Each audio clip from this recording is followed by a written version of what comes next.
आपका क्लास चल रहा था 12/11/1968। पेज नंबर 5, मध्य आदि।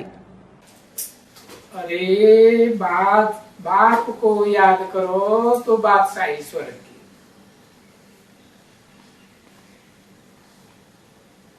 अब बादशाही तो सबको होती है ना, राजा रानी की भी बादशाही, सब प्रजा की बादशाही।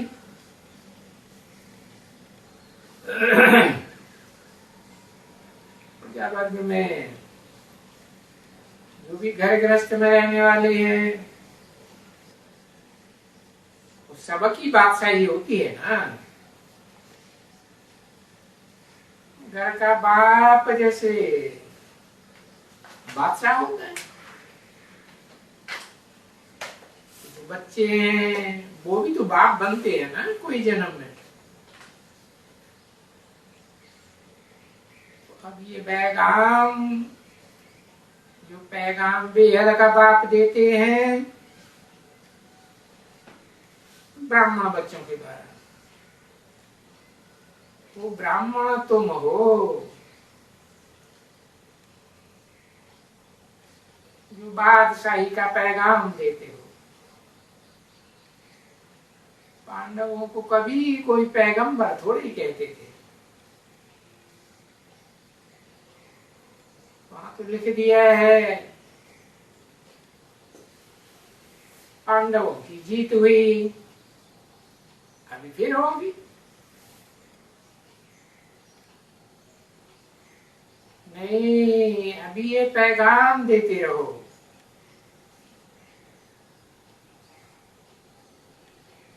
तुमको बादशाही लेनी है विश्व की तो बेहद के बाप को याद करो।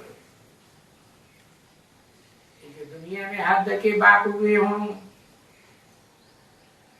या जो कोई भी ग्रेट फादर्स धर्म पिता इब्राहिम बुद्ध क्राइस्ट हुए हों, वो विश्व की बादशाही नहीं दे सकते। वो कोई बेहद के बाप नहीं है।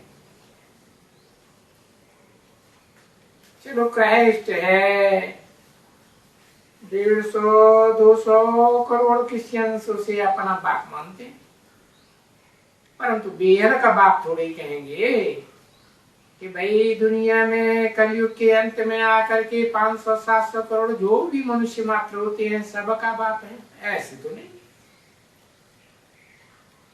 तो जो बेहद का बाप है उसे याद करो तो स्वर्ग की बादशाही तुम्हारी हो जाएगी। अभी ये पैगाम तो पहुंचाना है ना सारी दुनिया को। तो पैगाम वो ही पहुंचाएंगे जो निश्चय बुद्धि होंगे और उनको बहुत खुशी चढ़ी हुई होगी। तो पैगाम देने का शौक चढ़ेगा बच्चे। ये जो तुम्हारा बैग है उसमें भी 2 अक्षर हैं। तो किसको भी समझाने के लिए बैठाओ, देखो ये बाप को याद करते हैं,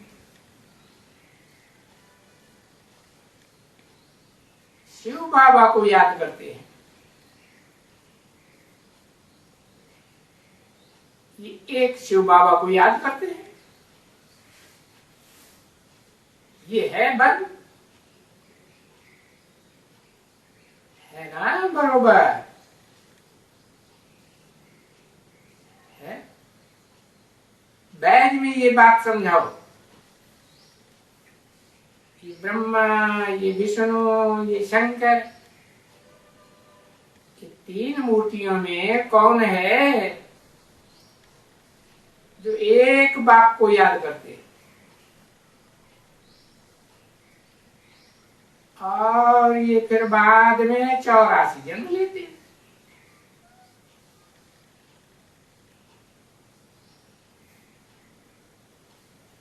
पहले जन्म में तो एक बाप को याद करते हैं ना, और फिर अंत में फिर आकर के ये बनते हैं।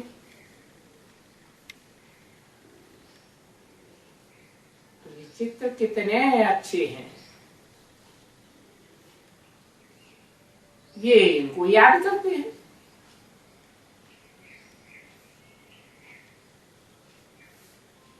जो ये बन जाते हैं, कोई ब्रह्मा, कोई विष्णु, कोई शंकर।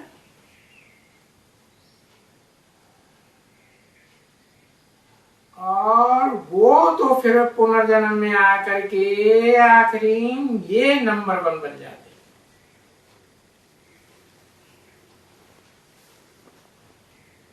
अभी बाप क्या कहेंगे फिर?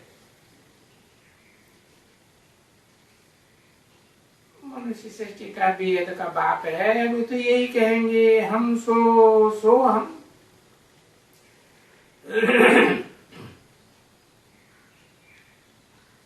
हम सो देवता बन रहे, सो हम 84 के बाद फिर ये बनेंगे बेगर टू प्रिंस। कितना अच्छा जी है ये समझाना।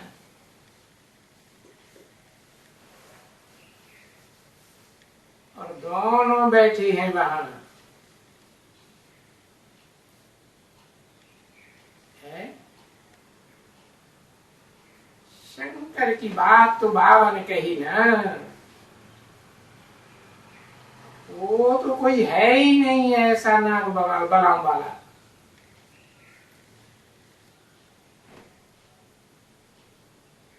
वास्तव में तो ये भी नहीं है।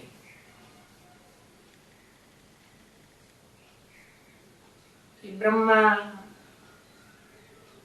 ये विष्णु, ये शंकर, ये तो समझाने के लिए है, सूक्ष्म बदन में दिखाई। तो समझाना तो बहुत सहज होता है। तो इनके चित्र देने पड़ते हैं। चित्र ही तो चरित्र की यादगार है ना। अगर ये चित्र न होते तो समझानी मुश्किल हो जाती।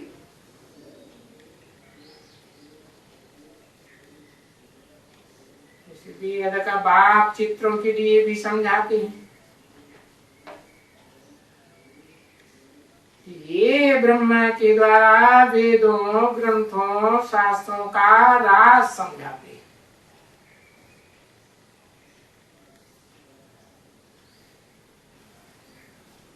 कौन से ब्रह्मा के द्वारा?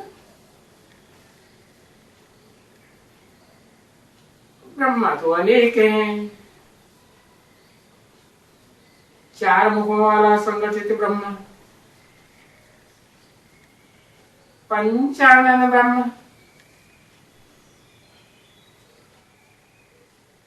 तो कौन से ब्रह्मा को वो शास्त्र हाथ में दे देते हैं?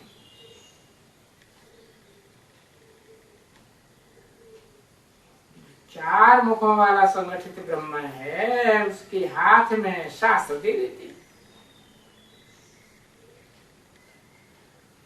और वो शिव बाबा को उड़ा देते हैं।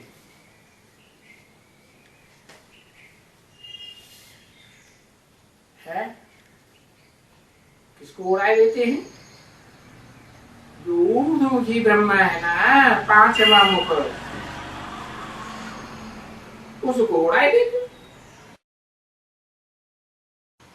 यज्ञ के आदि में भी उड़ा दिया ना, लाश ही गुम कर दी।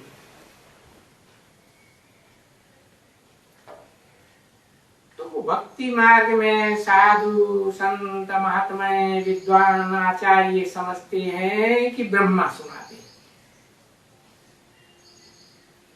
चतुर्मुखी ब्रह्मा सुनाते हैं, वेद ग्रंथ शास्त्रों का सार।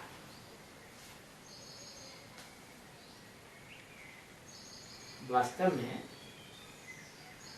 वो सार, वो राज की बात कहां सुनाते हैं? असली राज की बात तो जो पांचवा मुख है वो ही सुनाते हैं, बुद्ध रूपी हाथ की बात है।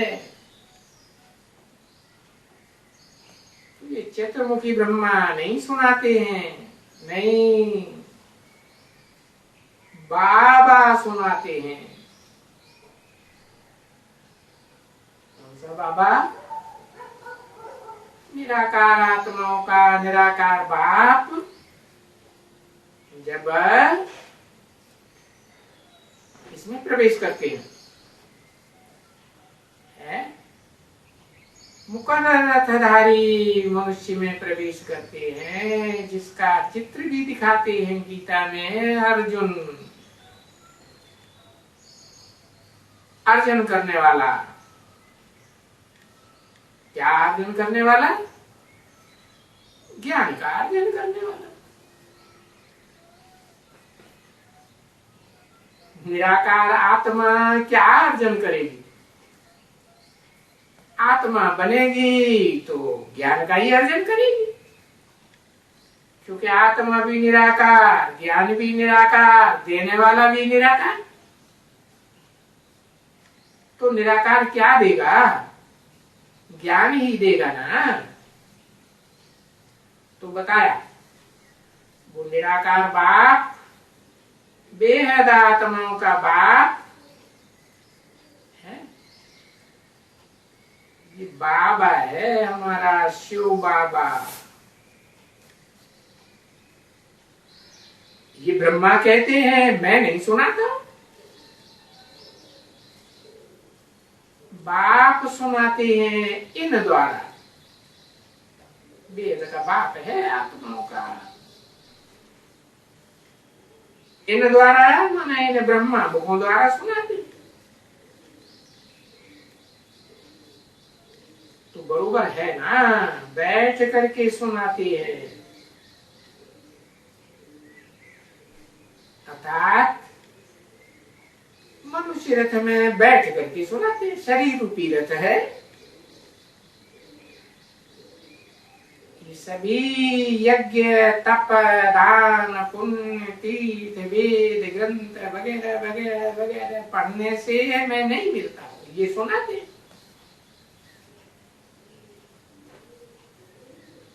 सुनाते किसको हैं? कोई एक को सुनाते हैं या अनेकों को सुनाते हैं?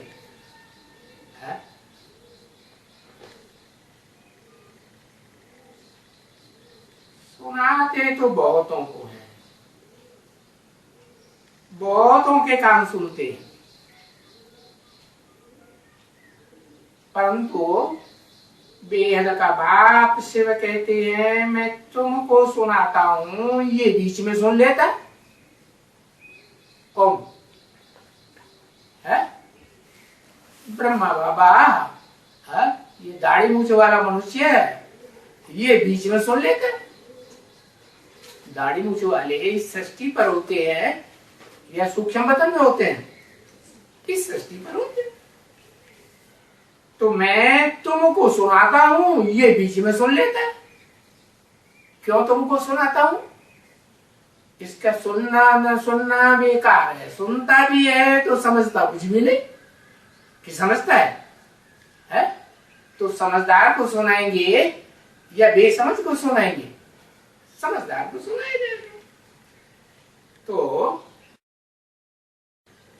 बाप बेहद का कहते हैं कि मैं न शास्त्रों को पढ़ने से नहीं मिलता हूं, यज्ञ, तप, दान, तीर्थ, पुण्य आदि करने से किसी को भी नहीं मिलता। मुझे यहाँ इस सृष्टि पर आना पड़ता है। फिर वो मुझते हैं, मनुष्य मुझते हैं, विद्वान पंडित आचार्य भी मुझते, पता नहीं किस रूप में आएगा। कभी तो कोई समझने लग पड़ते हैं कुत्ते के रूप में आएगा। किसको कुत्ता समझ लिया? सब धर्म पिताओं में जो भी ग्रेट फादर्स कहे जाते हैं उनमें इब्राहिम को सबसे ऊंचा समझ लिया है भाई। उसने एक पत्नी रखना सिखाया या अनेक पत्नियां रखना सिखाया? अनेक पत्नी। तो फिर शास्त्रों में दिखाया है कि पांडवों के साथ एक कुत्ता भी था जो ऊंची स्टेज में चढ़ गया और मानी मोचरा ले गया, मान मर्तबा ले गया। ये कौन ले गया? अरे ये भगवान ले गया। ये हो गया। कितनी बातें हैं, बहुत बातें सुनाते हैं ना। अब गाते भी हैं बरोबर। गीता में चित्र दिखाया है ना फ्रंट पेज पर। क्या दिखाया है कि रथ में आएगा, रथ में आएगा। तो कौन से रथ में आएगा? ये शरीर रूपी रथ की बात है। सो तो कोई जानवर के शरीर में थोड़े ही आएगा, कीड़े मकोड़ों के तन में आएगा नहीं। सो तो मनुष्य रथ में, मनुष्य रथ में ही आएगा। और मनुष्यों में भी ऐसा मुख चाहिए जो बुद्धिमान भी हो। क्या? हाँ, बुद्धिमान हो, जैसे गीता में बताया भी हुआ है। इंद्रियां बड़ी प्रबल है, इंद्रियों से मन प्रबल है और मन से बुद्धि प्रबल है। तो कोई है ना प्रबल? है? इस दुनिया की बात है। बुद्धि तो मनुष्य में होती है ना। तो मनुष्य बुद्धिमान नंबरवार होते हैं कि एक जैसे होते हैं? है? नंबरवार। तो कोई अव्वल नंबर इस मनुष्य सृष्टि का मनुष्य भी होगा। तो बताते हैं कि मैं ऐसे रथ में आता हूं जैसे मैं मुख भी हो और इस मनुष्य सृष्टि में अव्वल नंबर बुद्धि भी हो। परंतु इस मनुष्य सृष्टि में तो कलयुग के अंत में आकर के सबकी बुद्धि की कचाई निकल जाती है। हवा निकल जाती है ना। सबकी बुद्धि है, काम करती है कि नकामी हो जाती है मनुष्यों की। सबकी नकामी हो जाती है। बड़े बड़े साइंटिस्ट माने जाते हैं, बड़े बड़े विद्वान समझे जाते हैं, समझते हैं कि ये बहुत बुद्धिमान है। क्या बुद्धिमानी करते हैं? अरे षष्ठी रूपी वृक्ष की जिस डाल पर बैठे हैं उसी डाल को काटने के लिए उद्यत हो जाते हैं, सामान मसाला तैयार कर लेते हैं। तो ये बुद्धिमानी हुई क्या? ये तो कोई बुद्धिमानी। तो भले गाते हैं कि कोई रथ में आएगा और कहते भी हैं बुद्धिमान नर अर्जुन। वो तो ठीक है, जो ज्ञान का अर्जन करे, ज्ञान के आधार पर सद्भाग्य का अर्जन करे तो बुद्धिमान हुआ ना। तो वो मनुष्य का रथ है। बाकी कुत्ते बिल्ले में कैसे आएंगे? है? कुत्ते व्यभिचारी होते हैं। व्यभिचारी होते हैं तो बुद्धि एक में लगेगी कि अनेकों में लगेगी? अनेकों में बुद्धि जाएगी। अनेकों में बुद्धि जाएगी तो बुद्धि का बंटवारा हो जाएगा कि एकाग्र होगी, बंटवारा हो जाएगा ना। हा?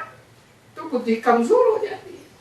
तो बाबा कहते हैं ना, जैसे ये जंगली जानवर बन गए हैं एकदम। कौन? ये दुनिया के मनुष्य, विद्वान, पंडित, आचार्य, सन्यासी, ये सब जंगली जानवर बन गए। ऐसी ऐसी बातें करते हैं, परंतु कोई अपन को जंगली जानवर या बंदर समझते थोड़ी है। अभी बाबा पूछे, अरे बच्चों, तुम जंगली जानवर थे ना, बरोबर है? अगर नहीं थे तो रामायण शास्त्र में कैसे दिखाई दिया कि भगवान ने बंदरों की सेना ली? अरे रावण को मनुष्य मिल गए और भगवान को बंदर मिले। ऐसा हो सकता है क्या? भगवान तो नर को भी नारायण जैसा बनाने वाला है ना? हाँ। और नारायण तो सर्वगुण संपन्न होता है, मनुष्यों को सर्वगुण संपन्न थोड़े ही कहेंगे। तो अभी बाबा पूछे, अरे बच्चों, तुम जंगली जानवर थे ना, बरोबर। तो जानवर जंगल में रहते हैं ना? जंगल में कौन रहते हैं? जानवर ही तो रहते हैं। क्यों कहा जाता है जानवर? है? इसलिए कहा जाता है कि उनको अकल होती ही नहीं इतनी। हमारी माँ कौन है, बेटी कौन है, बहन कौन है, कुछ अकल होती है क्या? नहीं। उसमें भी जंगलों में भी तुम बंदर से भी बदतर थे ना? है? तुम माने कौन?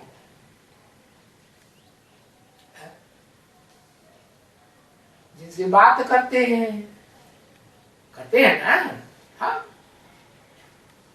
जिनको समझाते हैं उनको भी तुम ही कहेंगे ना, बंदर थे ना। तो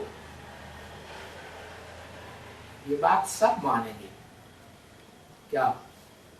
हाँ, कोई राम भगवान होंगे तो उन्होंने कोई बंदरों की सेना थोड़ी ही ली होगी। बंदर बुद्धि जैसे मनुष्य बन गए होंगे कलयुग के अंत में आकर के, अनेक जन्म लेते लेते इंद्रियों का सुख भोगते भोगते, इंद्रियों में बुद्धि की लागत लगाते लगाते बुद्धि भ्रष्ट हो गई होगी। नहीं, भ्रष्ट हो गई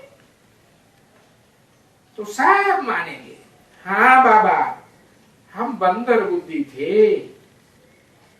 तो ये सुनकर के भी बच्चों को खुशी होती है, वाह बाबा, हम तो बंदर बुद्धि बन गए थे, आप तो आकर के हमें बंदर से मंदिर लायक बनाते हो। ओहो बाबा, आकर के बंदरों का ये लश्कर लेकर के ये रावण के ऊपर विजय पहनाते, वंडरफुल बात हो गई।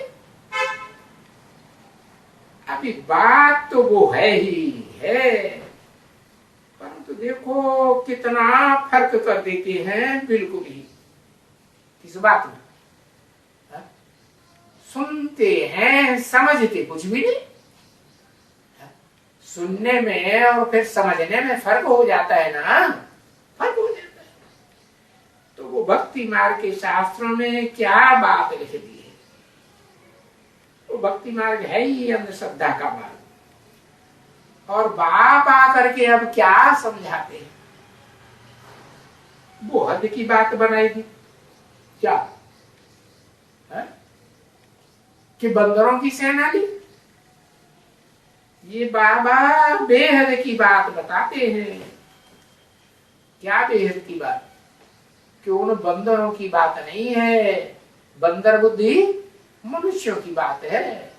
वो जानवर जो जंगल में रहते हैं उन बंदरों की बात नहीं है। ये संसार ही कांटों का जंगल बन गया, दुखदाई लोगों का जंगल। कैसे लोगों का? जो जानवर से भी बदतर बन गए, एक दूसरे को मारते काटते खाते रहते हैं कि नहीं? हाँ, मारते रहते। ये सारे रावण के राज्य में बैठे हुए और यहाँ बैठे बैठे बंदर बन गए। अभी तुमको फिर उनको भगाने के लिए, ये जो विकार हैं उनको जीत पहनाने के लिए, जीत पहनाते हैं तो तुम फिर देवता बन जाते हो। तो ये मिसाल देते हैं, ये है वो ही मनुष्य। कौन से? जो द्वापर के आदि में चंचल मन वाले मनुष्य बने थे ना। क्यों? कि बुद्धि की जो एकाग्रता थी कि मैं आत्मा हूं, ये बुद्धि की एकाग्रता खत्म हो गई, तो फिर मनुष्य बन गए, चंचल मन वाले मनुष्य बन गए। द्वापर के आदि से लेकर पहले क्या थे? देवता ही थे। वो ही देवता, वो ही मनुष्य। जो सुधरे हुए मनुष्य थे वो फिर बिगड़ैल बन गए। फिर क्या बन गए? असुर बन गए। असुर माने सुर में सुर न मिलाने वाले असुर। आ माने नहीं, सुर माने देवता। एक दूसरे से सुर मिलता ही नहीं था। क्यों नहीं मिलता था? क्योंकि कुत्ते का पाठ बजाने लगे। तो कुत्ते आपस में लड़ेंगे कि नहीं लड़ेंगे? झगड़ा करेंगे ना। झगड़ा करते हैं, एक दूसरे को काटते पीटते रहते हैं, भौं भौं करते रहते हैं ना। तो ये असुर बन गए। असुर कहो, जानवर कहो, और वो ही हूबहू जानवर, वो ही असुर बन गए हैं। देखो जो कल पहले बने थे, ये जा करके देखो इनको, है ये कलयुग के अंत में जाकर के क्या बन जाएंगे? फिर बंदर बन जाएंगे। और सारे के सारे A to Z सारे ही बंदर बन जाएंगे। ये तुमको मालूम है क्या? तुमको माने जो बच्चे सन्मुख बैठे हैं बेहद के बाप के, उनको मालूम है कि कौन सारे बंदर बन जाएंगे। जो पहले अव्वल नंबर मंदिर लायक थे। अव्वल नंबर मंदिर कौन सा? अरे दुनिया में कोई अव्वल नंबर मंदिर है? 33 करोड़ देवता है, ढेर के ढेर मंदिर, उनमें अव्वल नंबर मंदिर कौन सा हुआ? हाँ, शिवालय, शिव का मंदिर, शिव का घर, जहाँ शिव बैठा हुआ है वो है अव्वल नंबर मंदिर। है दुनिया में सबसे जास्ती मंदिर शिव के बने हुए हैं ना। खुदाइयों में भी देखो, जमीन की खुदाइयां हुई हैं देश विदेश में, किसके मंदिर सबसे जास्ती निकले? शिव के मंदिर। तो सार्वभौम हुआ ना। तो जो सृष्टि के आदि में, माना सतयुग के भी आदि में जो बंदर थे, वो ही फिर 5000 वर्ष के बाद फिर बंदर बन जाते। ये बात तुमको मालूम है, समझा? मनुष्य तो जा करके पांव पड़ते हैं, ये दंडवत प्रणाम, साष्टांग प्रणाम करने लग पड़ते हैं। है कुछ भी नहीं। फिर वो जानते हैं ये 84 जन्म बाद हम लोग जैसे बंदर बन जाएंगे, जानवर बुद्धि बन जाएंगे। तो अब ये सारा ज्ञान तुम बच्चों को है ना। तो अभी कहाँ भी जाओ तो वो जाते हैं तो मत्था मारते हैं, तुम जाएंगे। अरे क्या मत्था मारे, है ना? इन जड़ मूर्तियों को, पत्थर की मूर्तियों को, जो पत्थर बुद्धि बन गए थे, उनकी यादगार है कि नहीं? हाँ? ओम शांति।